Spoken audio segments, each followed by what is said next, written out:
না। তো দেখা যাচ্ছে যে অন্যান্য ওই বড় কর্তারা ভাবতেছে ভাবা মানে এই না যে হয়ে গেছে, এটা করতেও কিন্তু একটা সময় সাপেক্ষ বিষয় আছে। তো আইএফএসসির নাম কিন্তু এখন পর্যন্ত ওইভাবে আসে নাই, যেটা হচ্ছে এই বাজারে প্রচলিত কিছু কথা আছে যে এই ব্যাংক ওই ব্যাংকের সাথে হয়তো আইএফএসসি নাম ধরাইতেছে।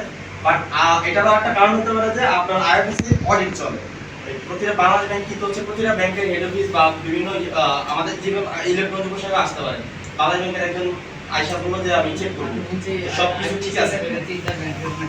এখন হচ্ছে ওই তিনটা ব্যাংকের যে বিষয়টা, কেউ বলতেছে এবি ব্যাংক, কেউ বলতেছে হচ্ছে এক্সিম ব্যাংক।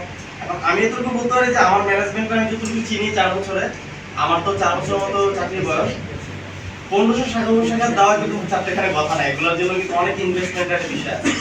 আমি মনে করি না আমার যারা ম্যানেজমেন্ট যারা আছে তারা এটাতে রাজি হবে, কারণ অন্যান্য ব্যাংকগুলোর আপনার 150 বা হচ্ছে যে 500 শাখা উপশাখা নাই, এবং আইএফএসসি যে করে সারা বাংলাদেশে যে করে উপশাখা আছে তার 3 ভাগের 1 ভাগ আইএফএসসি, আর বাকি 60টা 65টা ব্যাংকের বাকি 2 ভাগ।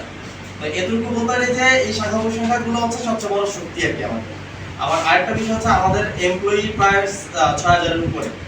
তো এই এত বড় মানে এতগুলো পরিবার এতগুলো উপশাখা আসলে এগুলো একীভূত আমার মনে হয় না করবে, কারণ এখন ব্যাপারটা হচ্ছে যারা সরকারে আছে তারা সব ভালো কিছু ভালো জানে আর কি।